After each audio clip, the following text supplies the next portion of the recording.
Hey guys, what is up? Welcome to a testosterone-filled Mobirum Podcast today. I'm Simon. I'm Mike. And I'm Dennis. And today we're going to have a look at some of the latest gaming news as well as some of the mobile news. Who wants to start today then?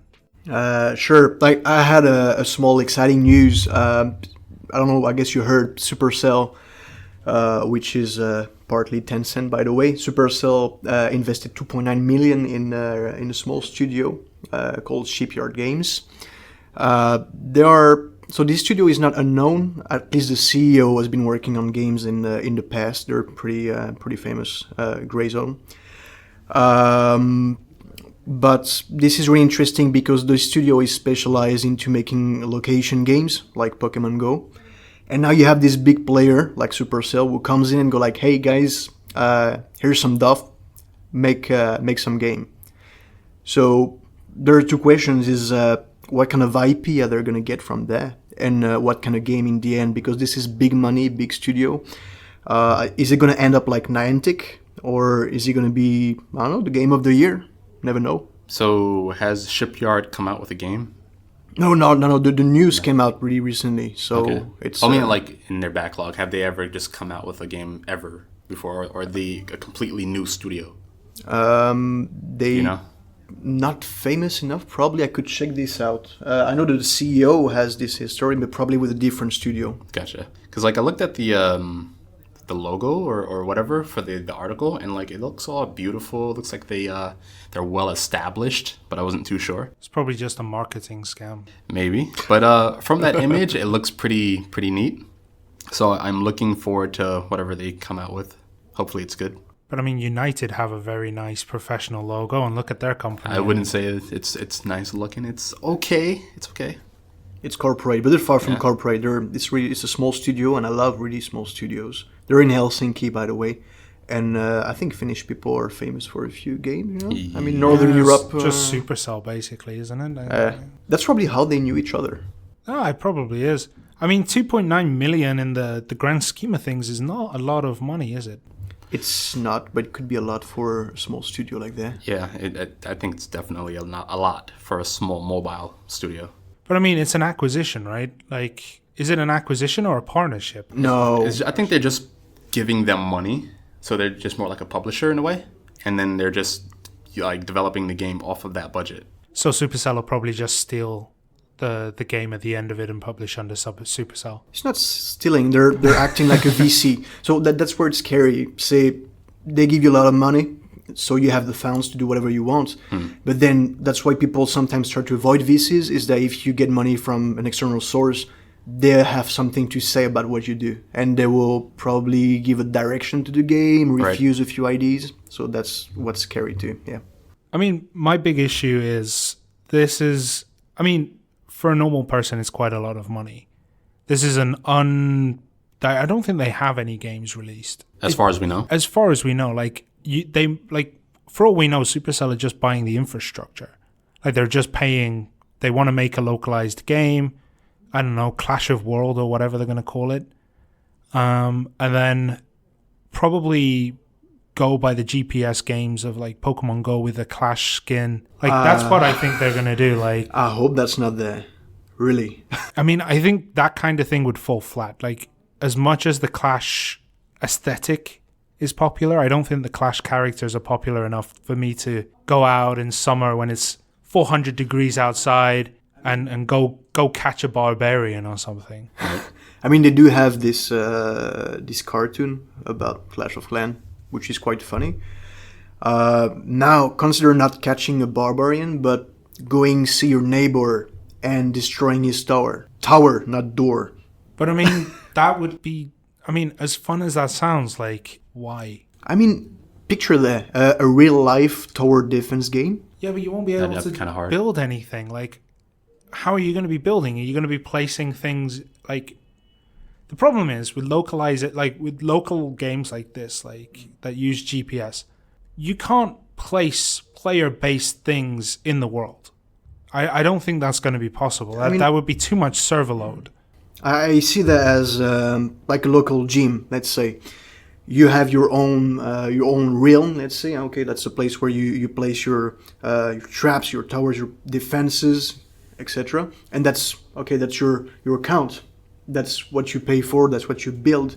And when people move to certain locations, they will be able to access your own realm and attack you. So I have to play with the local neighbors who aren't particularly nice. They cook disgusting smelling fish 24/7. Well, now you have a reason to destroy them. Do you live in France? But I mean, if we're in the same area, like we're saying, like it's going to be like a gym, right? Yeah. If we're in the same area, then we come under the same clan with that system. Like it doesn't feel like you're building something with your friends. It's more like I'm building something with people I kind of know. So I don't think they could really go down that route. Yeah, I don't know. I don't see. I think there's a lot of travelers for Pokemon Go. Like people say, I went to this country to get this one, blah blah. But I think that in the end, most of the players stay in their vicinity. They don't travel much. So think about a school, for example, where you have different classes, and people usually form clans. A group of friends. So that's a better way to have fun or to solve an issue, to attack the other player's realm than I don't know, throwing a brick through his window.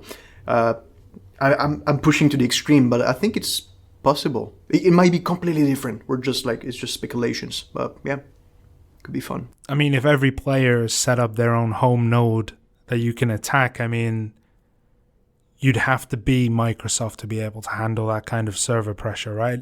I'm not the only one thinking like that would be ridiculous costs. I don't know. It really depends how far they push it. Yeah. It's possible. How advanced the game is, I mean. But I mean, we could be barking on completely the wrong tree, and they could have got Digimon or something like this. Like maybe Mega Man Battle Network, like we talked about in the first episode. This could be the revitalization of it, where we can run around, jack into ports, and then like attack and defend stuff. Like the possibilities are endless, but I'm just a little concerned that they would take this the wrong way. But everything Supercell touch kind of does turn into gold. Because they take their time with it. But so I looked it up, and Shipyard is a completely new studio. It was made in February of this year, and they plan to work on the game for the whole year and launch it early 2018. But they don't really say much of what, just that the location-based games work really well, and there's a lot of potential there. So this is 2.9 million that some guy is just giving to his buddy. Pretty much. That's fine. I mean, that's fine by me. Games made by friends. That's because it's not my money. It is. I mean, it's not our money. Do you really think Supercell gives a squad about 2.9 millions? I mean, they probably do, but how many games did they do so far? I mean, most of their money comes from the same thing. They have like 4 or 5 games. They have. We're not talking Tencent. Yeah. We're talking Tencent, right? We're talking Super. We're talking the main developer. Yes. That would be you have Heyday, Boom Beach, Clash Royale, Clash of Clans. Yeah, I think that's it. Maybe. Didn't they have one more?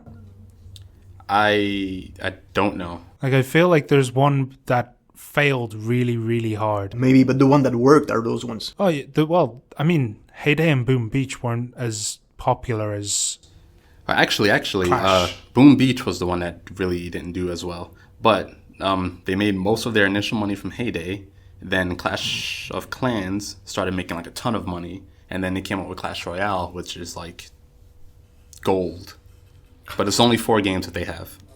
I mean, it depends how much they're reinvesting into the company and like data research and all that kind of stuff. Like hopefully a lot. Well, I mean, if they invest too much, then they're probably not turning a much profit. But let's be honest, they're probably turning a ton of profit. Well, according to some unknown source, their revenue from at least 2015 was 2.1 billion euros.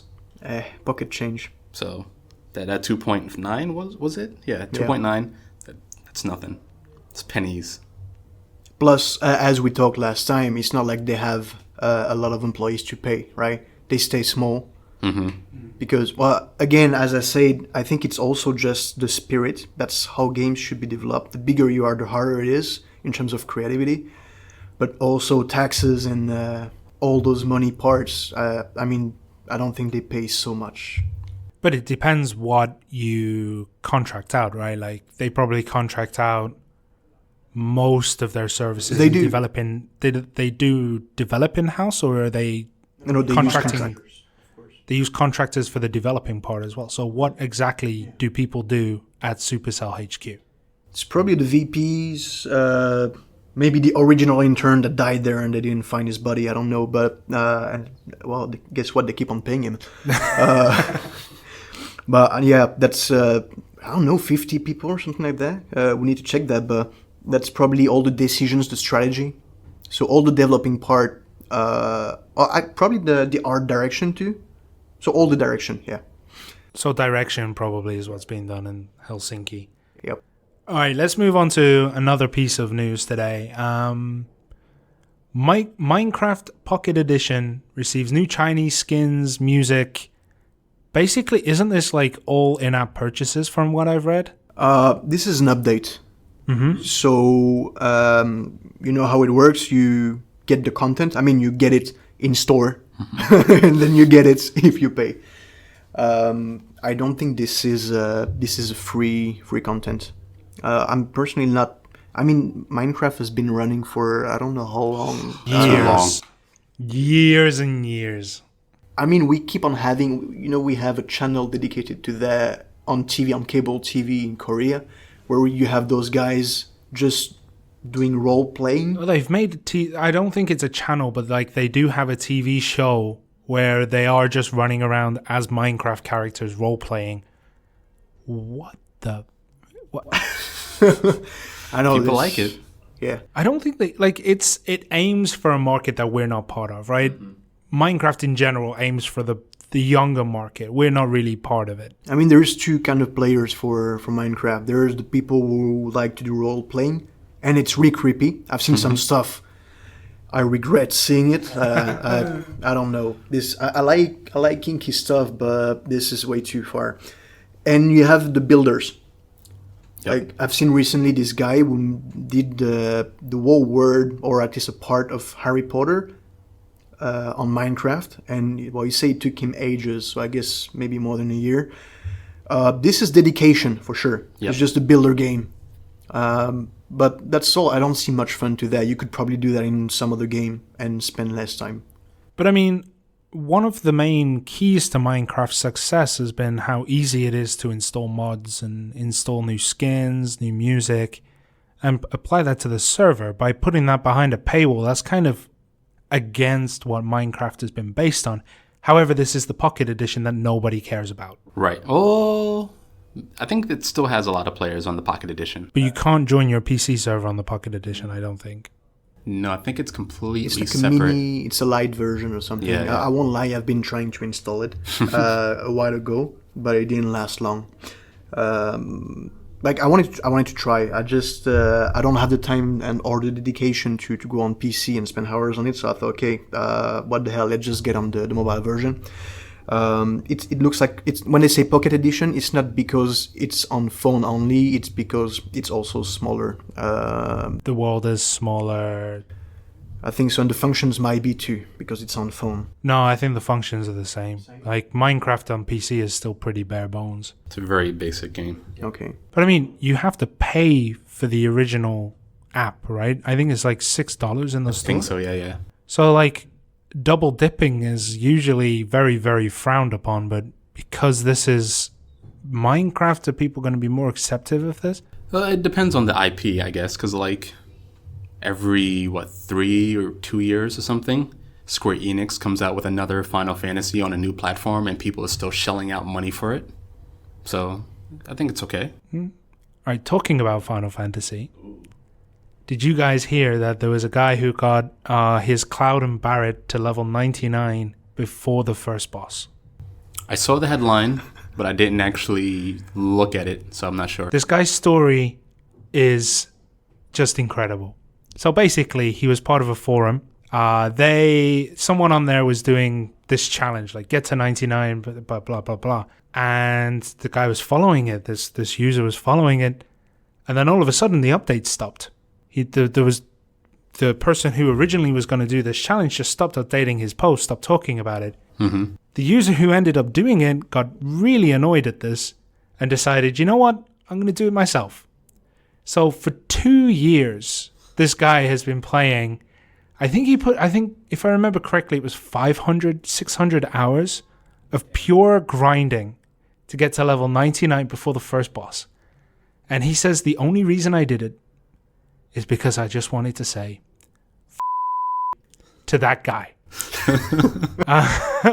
I mean, 2 years of your life. Like, he was like, yeah, some people don't see it as an accomplishment, but I just had to do it just to put it over that guy. May It's I ask, dedication. do you know where this guy is from? Not a clue. I can't remember that much of the details, but if I remember correctly, I finished that game in like 200 hours without actually reaching max level. You don't need to, yeah.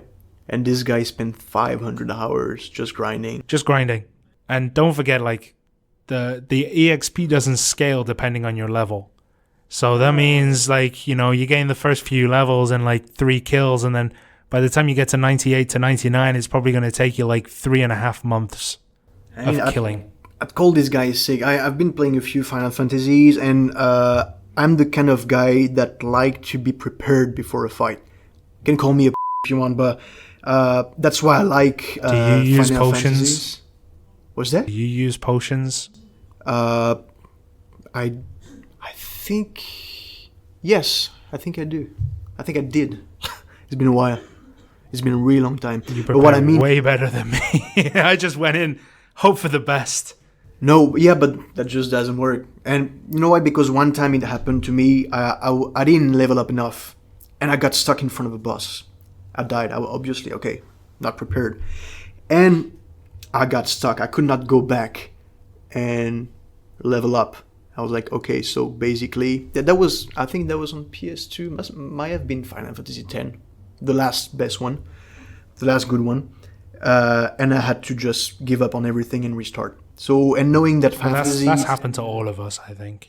Every Final Fantasy player has been like, yeah, I'm doing really, really well. I'm doing really. I'm stuck.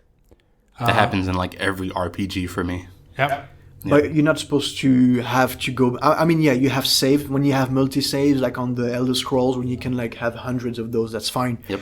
But on Final Fantasies, where you had just one save, like me, I mean, you can save more than once, but it took another slot on that memory card, and memory cards were not cheap. Exactly. I still have that was 8 megs.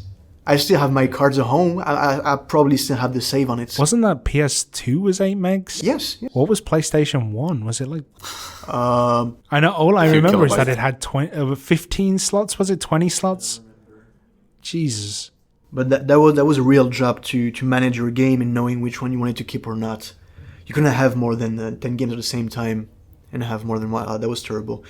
That's when I got Silent Hill 2, I think, with Heather, where you die a lot and you like I'm I like to be safe, so I'll do a lot of saves. And basically, I think that's what took all my slots, and I couldn't play any other game on there. So yeah, that was a problem. And we grew up too poor to be able to buy another memory card. Didn't they have extensions or something? There was the third-party ones, which went up to like 16 meg and 32 meg. Wow. I know, so much data on that stick. Like, oh. Thinking about it now, like, we walk around with... Like, if I get a USB from, like, anyone and it's less than, like, 8 gig, I'm like, what are you, a poor person? do you work for, like, the garbage... Like, do you work for a garbage processing plant? Like, give me more than 8 gig, like... I mean, I freaked out. You know, when I came to Korea, I don't know, 3 years ago. I'm not saying that France is retarded technologically. It's not true. It's just retarded. Yeah. Let's not be specific. It's just retarded. But I freaked out when I saw in the stores USB sticks that had, I don't know, that was 32 gigs or something. No, 16. I think 16 by then. And they were cheap. I mean, we had some in France, but I could not afford that. And here it was like, yeah, just the price of a coffee or something. I'm exaggerating, of course, but yeah, that's pretty cheap. I mean, I remember when they just announced, I think it was a 16 gigabyte SD card. And like my geeky friend in university comes to me and is like, Simon, the future is now. There is 16 gigabyte on this tiny little chip. Yep. And we were both like, whoa, what? Like 16 gig? Now they go up to what, a terabyte or something? Like they go up ridiculously high. Drive? I think so, yeah. But I'm talking about SD cards. Oh, SD cards? I think they go to, I know they definitely do 128 now. Like yes, 128. They're probably up to a terabyte. I don't know, because like when you get a phone, they're like, yeah, you can get expandable memory up to like 2 terabytes. But then there's no actual SD card out there that is that size that I know of. It's probably like 20 grand. Maybe. Yep. So I went back and I looked up the size of the PlayStation memory card. The original PS1 was only 1 megabyte. Oh. Just enough for your little Spyro save. Amazing. Think how much that used to cost us, though, in terms of megabyte to dollar value. That thing was ridiculously expensive. Yeah. It was what? It was the price of a full price game, right? For a memory card? If I remember correctly. So. No. Wasn't like half of a game? Like $30 or something? That you're probably right, because I remember I had 2.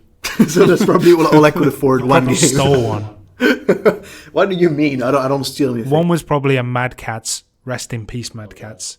One was probably like a Mad Catz PS1 memory card that died if you tried to save on it. Oh, it probably killed your console, not just the card.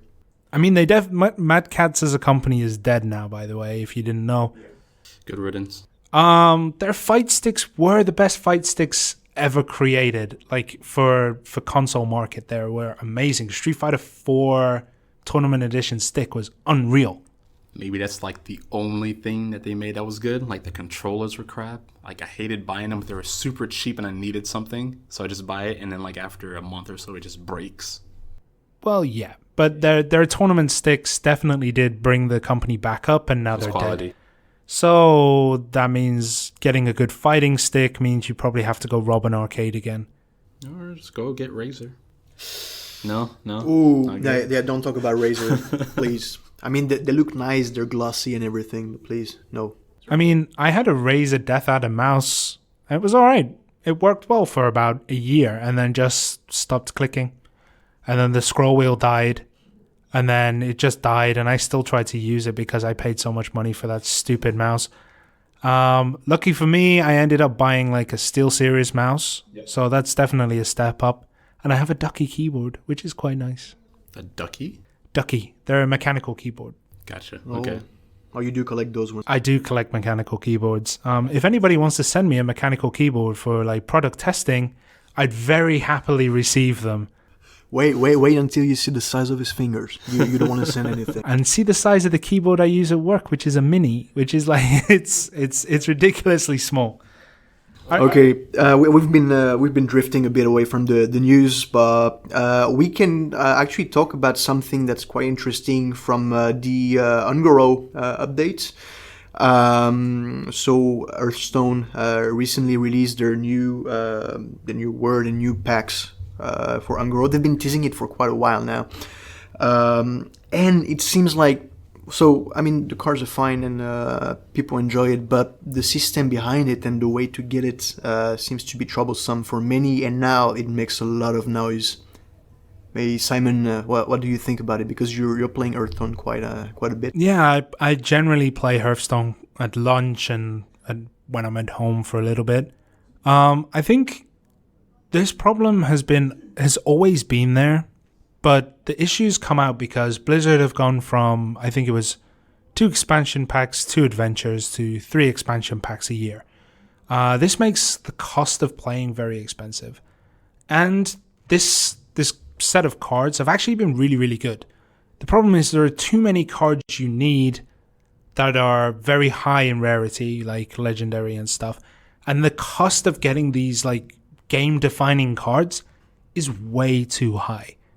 I mean, we watched Crip open like 1,000 packs and not get every card of a set. Now, for a digital card game, that's ridiculous. I think it's 40 packs for $50 or something like that at some point. So, I mean, there's another reason behind that. I don't know how true it is, but it seems like you are not supposed to get your cards, the cards you want. There is some kind of ratio that makes that if you're missing a card, or if there's something really specific you need, it's obvious from your sets. It will get even harder and harder to complete your set from there. I don't think that's inherently programmed into the game. It's just odds. It's like the chances of getting. Let's say there are 100 cards in a deck, and you have a 1 in 99 chance of getting it. Now, if you have, let's say you buy 50 decks, it's 5,000 cards. The chances of you getting the card you want is going to still be ridiculously low. So if everything still has the same probabilities as normal, the chances of you getting that one card you need is going to be insanely low in comparison to the volume you are buying. I mean, if they stay in RNG and if really the rate stays the same, in that case there is a real problem. It's the cost.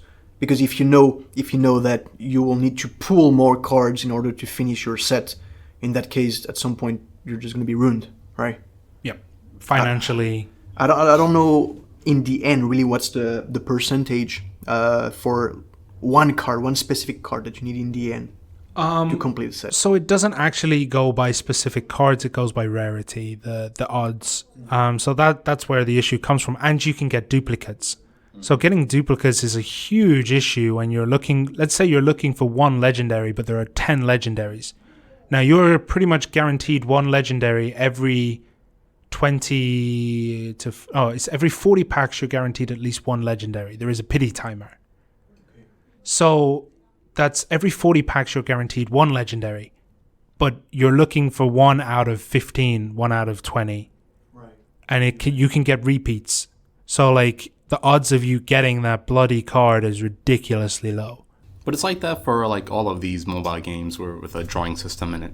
But usually they have some way of gaining it, at least some way, without the gacha system. Like usually there's like, but if you pay 10 draws, you're guaranteed to get this one. Or like, we're having a higher chance rate of getting this.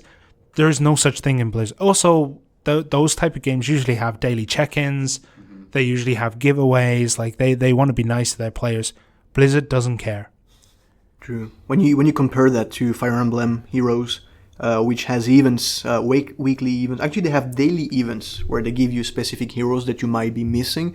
Then you have also really special events. They had one for Easter where they even gave specific skins to really nice characters. Honestly, even if the polls are not that good, you still get a really, really nice roster. I don't know, with probably between 5 to 10 polls if you do the events, and you get orbs nonstop. So that's something that doesn't exist on HearthStone. You simply need to pay. I mean, you do get gold quests every day, but 40 gold every day, which is probably the average right now. Maybe 50 gold is the average. 50 gold average every day is not particularly great for quests. I mean, you get 10 gold for every 3 wins. But it just feels like you're constantly climbing. And new players, screw the new players.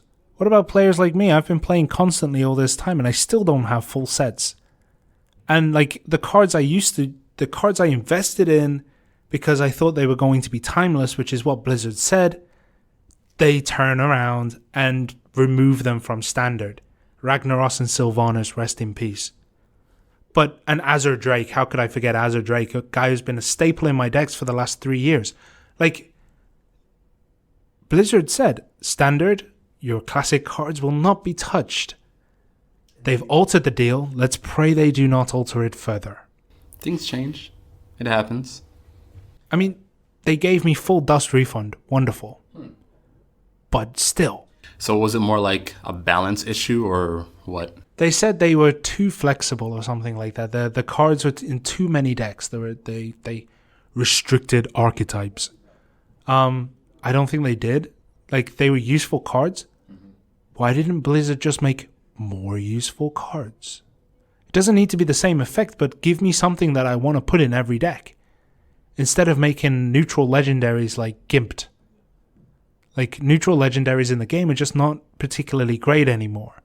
But, like, Sylvanas and Ragnaros were, like, amazing legendaries. So, like, they were your must-crafts. Why remove them? Like, just because they feature in a lot of decks doesn't mean they're a problem. Like, I don't think anyone has complained about Ragnaros, Sylvanas, or Azure Drake in about 2 years.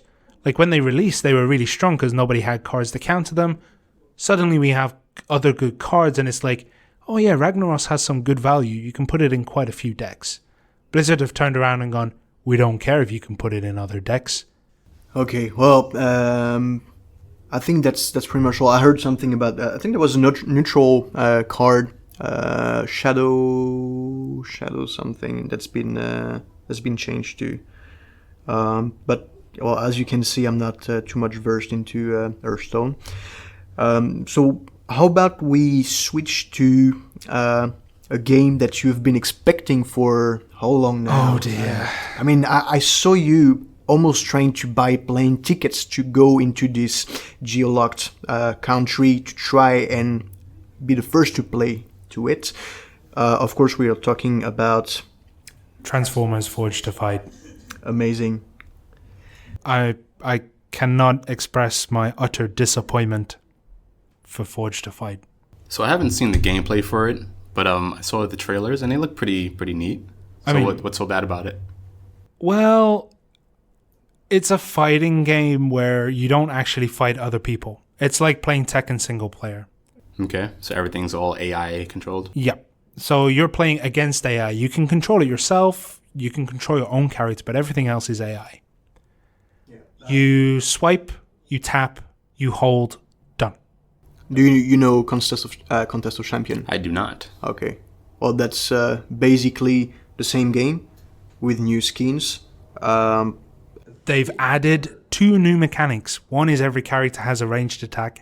The other is you can move into or out of the foreground. True, because you have ranged weapons. So you can move away from them. That's about it. Everything else is identical. Even the way you summon the characters is pretty identical. You have a spinning crystal. You put the spinning crystal into a machine. You press a button to stop. And it makes casino noises. That's nice. Now, I got to admit, I put quite a few hours into this because I really did want to love it. I'm a huge OG Transformers fan. Like, I really wanted Starscream and I really wanted Soundwave. Those are my 2 favorite Decepticons. They give a 1-star Optimus Prime at the beginning, but then, like, all of a sudden, everything you see is movie version. Like, you get the movie version of Optimus Prime. Like, I got that for 3-star. He's not my leader. Definitely not my leader. Like, I want the OG, square-based, make Transformers great again, Optimus Prime. You have to tailor your game to the new upcoming generation, the ones who are, like, now getting into Transformers and stuff. I don't care. Is there such generation right now? I mean, that's... The ones who grew up on the movies. My brother is one of those who grew up on the movies. I grew up on the Transformers 1986 movie, Beast Wars. Beast Wars is actually in Forged to Fight. Oh, really? Yeah, you can get Rhinox and a few others. But, like, the 1986 movie, it was a year before I was born, is my favorite animated movie of all time. Like, I've watched Spirited Away. I've watched, like, Graveyard of Fireflies or whatever it's called. I've watched all these animated movies. Nothing comes close to the 1986 Transformers movie. Why, you mean to make you cry? It makes you cry. It makes you smile. It makes you laugh. It makes you go, yeah, buddy! Like, I don't want to spoil it for you, but the movie is, like, 30 years old. Optimus Prime, this is the first time that Optimus Prime dies. This movie is the first time that Optimus Prime dies, and the music now still makes me cry. Just the music. I don't even need to watch it. If I just hear the music, I start blubbing like a little girl. Oh, guys, I'm going to have to find the music somewhere and put that in the office. That's going to be wonderful. Oh, God, you give me, like, I'd actually just break down. But, but let's talk about the actual game itself. It's very, very repetitive. You beat up another robot. You beat up another robot. You beat up another robot. and you don't even heal up between each fight without buying potions. So if you enter a story mode, let's say there's 10 missions in a story chapter, you have to go through all those missions without healing yourself first. Or you can buy potions and heal yourself up that way. I mean, that kind of makes it a little bit more skilled, like you shouldn't be getting hit. But for God's sake, it's a fighting game. I've never played a fighting game. Like, can you imagine Street Fighter if between each round you don't gain HP unless you use a potion? Wasn't there something like one of those old Tekken games where you had like a adventure mode or something? It was like side-scrolling. Tekken 4 had that adventure mode. Yeah. And I think between stages you didn't heal as well. Yeah, that was kind of like you have to live as long as possible. An infinite mode, yeah. But which was really hard. It was really, really hard. But it wasn't the main gameplay, was it? Like, it's as if this infinite mode in Tekken was actually the only game. How pissed would you be? Forget the actual, like, good part of Tekken, which is beating the crap out of your friends. You want to play with your friends? Are you crazy or what? Play against the computer. The computer knows best. Like, for God's sake, if I pick up a fighting game, I want to beat other people. I don't want to beat AI. So did, like, Contest of Champions have PvP, like real PvP? Okay, that game has been out, 2 years? I don't know. I think it's similar to Marvel Future Fight, so it's about 2 years. No. I still don't think it has any live PvP. Okay. And I don't know if that's because it's a mobile format fighting game or if it's because it's like Contest of Champions just doesn't want to do live PvP. But part of me is like, when I play a fighting game, I want to beat other people up. I don't want to sit there and play against the computer. I want to play against other people. You didn't make friends for nothing. I mean, yeah. I don't have any friends.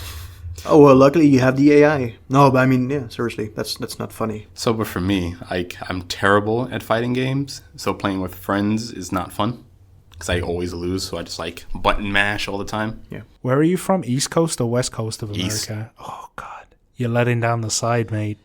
It's not my thing, man. Not my thing. But, so, like, that Tekken mode I told you about, the adventure one, that was fun for me, because, like, I could just go enjoy the fighting aspect of the game, but go against, like, AI or, like, team up with a friend and we go through, like, the levels together. So that was enjoyable for me. But the way that you make this game sound, I don't know if I would actually enjoy it. Other games that were, like, I don't know why they did not follow the trend. I mean, I'm not saying that Transformers is real still, but the game that they made out of the movie, first is PvP, so they understood that a fighting game had to be PvP, not PvE, and it has been more depth, meaning there is a part where you want to hit specific points, like weak points, either the elbow or something on your opponents, to break them or to bring them down faster. I don't see these kind of aspects on Transformers. It's really simple. Like I saw the gameplay. It's really like swipe, tap, swipe, tap, and you don't. Okay, you have one special attack, done. That's it. Yeah, pretty much. That was the fighting. I think it's a problem with mobile fighting games. I mean, when you go to the arcade, you have 6 buttons and a joypad. When you play at home, you have 8 buttons. Plus D-pad, plus 2 analog sticks. Like, there's a lot more buttons. Yeah. When you play on phone, like, you only have so much real estate. That Power Rangers fighting game was a card-based fighting game. And, oh my God, it just looked so bad. I didn't even try. I don't think it's even out in Korea, but I'm glad it's not, because, like, that's just another childhood memory that someone is violating in the worst ways. I feel like it's terrible every time they dig out those IPs that formed our childhood. They just take it, look at us deep down in the eyes, and say, "Look at what I'm doing now." Like it. What about like Injustice? Was that good? I heard a lot of mixed reviews for that game. I think it's very similar to Contest of Champions and Forged to Fight, where it's very tappy, swipey kind of thing. I mean, a lot of people probably make the concession that fighting games on mobile just are not going to be as good. But to me, like, that's like saying, like, RPGs are not going to be as good because you're on a mobile phone. There has to be a way to make it work. I mean, just like you said, I think it's just technical, physical. I know you can probably get a controller, even in Bluetooth. But that's niche. It's a niche market. Right. But, I mean, I don't really appreciate phone games in the way that the screen is small. I have to put my fingers on the screen.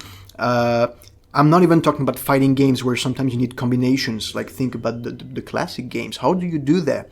You're not going to have a fake pad on there. It's just impossible. I need contact with it. But then all the simple FPS, it's not natural. It feels wrong. Right. Some of them are more or less okay. But in the end, like, just give me a controller. And also, why is it so small? That's why I prefer casual games on the phone and get the real games, real games on console or computer. But I feel like putting this divide there is kind of ruining mobile gaming. Like, I see in the communities I go to, a lot of people say, like, just download an emulator. Just download an emulator and play, like, the classic games. Well, if those classic games can work with a virtual pad, why can mobile developers not actually make decent games? Like, I can play Tekken on my phone through an emulator. Mm-hmm. I mean, it probably sucks because you need to do movement, but, like, instead of just tapping, holding, swiping, like, why don't they do it so that you have to do, like, in Pokemon they have Z moves or something like that, and you have to drag your finger in specific ways? Like, why couldn't they do like that to do a special move? Okay, now that's funny that you had to say that, because I was about to say, if you want to bring this kind of revolution to mobile gaming, you need someone like Nintendo, because that's what Nintendo does. But Nintendo don't make very good fighting games, right? Well, I mean, Smash come on, Bros. Smash.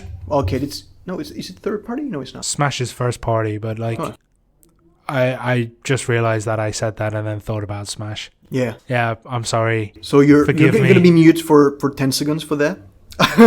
But no, seriously, they have the brains to be able to bring this revolution and say, hey guys, you're holding your phone this way and you're doing that. How about you forget all that and we're going to teach you how to use your phone for real? Yeah. I feel like they could do that. But then look at what they did with Run. Mario Run. They didn't teach me shit. They ruined it. They taught me how to ruin an IP in 10 seconds. That's what they taught me how to do. So I feel like we need to, I don't know, get the right people in Nintendo and or I don't know, like a challenger, a new player. Like we see so many new companies emerging, like CD Projekt, which is not that new, but still they've been doing something amazing on the market. That's PC where they have more flexibility. Mm-hmm. Well, first I played on PS4. I mean, don't beat me up, but yeah. Let's just look at the things we have here. Like, let's look at the devices. I have a Galaxy S6. You have an LG something house brick, is it? I mean, that phone's GX doesn't exist anymore. GX? What the heck is? I've never heard of that thing. I know. I don't think they even QA test on that anymore. No, they don't. It's the in-between G2 and G3, I believe. There was something in between G2 and G3? There was something in between. Oh my god. And Dennis, you have a Nexus 6P. Which isn't a bad phone. It's all right. But this is the thing, like, just looking at this table, we have 3 Android devices that are all at different ends of the spectrum. Like... Go. Just say it. Just say it. Achieve me. Go. No, we will not lower ourselves to that kind of level. But Mike's phone is pretty much bottom of the class. Eats the glue, sticks his finger in its nose, rubs it in its eye, that kind of thing. Then we have like Dennis's phone and my phone, which are like kind of like the good students who are kind of competitive with each other, scoring A's, A+. But like the thing is, there's so many different Android phones that like if there was a game created that was a fighting game that required extra buttons on your phone, let's say it uses the screen on, screen off button or the volume controls. Problem is, not every phone has that. Not every phone has it in the same place. Hey, good news, Nokia is still alive. No, it's not. Nokia is alive in the sense that its corpse was exhumed, and then like they took all the nice clothing and the ring off, and then threw the skeleton back in the grave without its coffin. Like, that's like saying Atari and Sega is Sega is still alive, but it's like saying Atari is still alive. Atari has been dead for 20 plus years. Yeah, I mean, if you want to, they keep exhuming that bloody body, and they keep trying to put that logo on stuff. Well, what I meant by there is that most of the big companies on the market, let's say Samsung, etc., have been trying to work on the pressure on the screens and try to get all those functions available from the touch, okay, with swipes, with everything you can imagine. But the only one on the market that's been still striving and pushing a little bit for its original models with buttons, and I'm not talking about the BlackBerry, it's Samsung. I was just going to say Nokia. Sorry, it's Nokia, but it's not the Nokia that we grew up with, right? It's not. It's a different company. Sure. I mean, I'm not going to go buy a Nokia. Oh, yeah, me neither. I mean, I bought one for my mom, but that was a long time ago. I'm very tempted to buy that Nokia 3210 just to have a phone. Yeah. There is a new one coming out. Yeah, that's the one I'm thinking about buying, just to have like a phone that doesn't die in 8 hours. Leave it in my car for a month and then find it and go, oh my God, it still has 78% battery. I missed those days. Yeah. That was amazing. But like, something needs to give. I don't think it's that hard, but I'm not a fighting game person. For me, I would probably put like on-screen controls and do like little like analog sticks or something, and then do like the combination movements for your the Z moves and stuff like that. Yeah. But I think for that you kind of need feedback. Like, I think you can get used to it after a while. Like, what is it? Mobile FPS games. They're terrible on mobile phones for most people. But then if you really, really like the game, you'll find a way to make it work for you. But I mean, the problem is with fighting games, the neutral position is kind of important. A lot of combination moves all base around going back to neutral at some point. Like if you play Marvel vs. Capcom, neutral is a very important position. I think Street Fighter is also very important. Neutral doesn't really exist in Tekken because if you know the Korean shuffle at all, that stuff is just like move back, forward, back, forward, back, forward, back, back, back, forward, back. Like they never really stop. But I think they do still hit neutral to do like the combination moves and stuff like that. Like neutral is a very important thing. And if you can't feel neutral, then I don't think it's a very good system. I remember that there was an SNK port on version, let's say, on mobile. I'm wondering how it was doing, because SNK is basically the same mechanics. Yeah, it's King of Fighters, right? I've seen like King of Fighters 97, 98, 99 on the Play Store market. That's pretty old, but it's not that. Wait. These are ports of old games, by the way. Of those games, yeah. But I think it was 2000. Was it 7 or 11? Either 7 or 11. I'm not too sure. But like, if it's not that famous now, it's probably because they did not manage to overcome this issue. I think it's mostly control. It's not. We don't care. They're the retro games. I'm really happy to find my old Street Fighters with the old 8-bit style. Not 8-bit style, but 16. With the old retro style, and I just want the controls to be smooth. That's all, and they can't do that for now.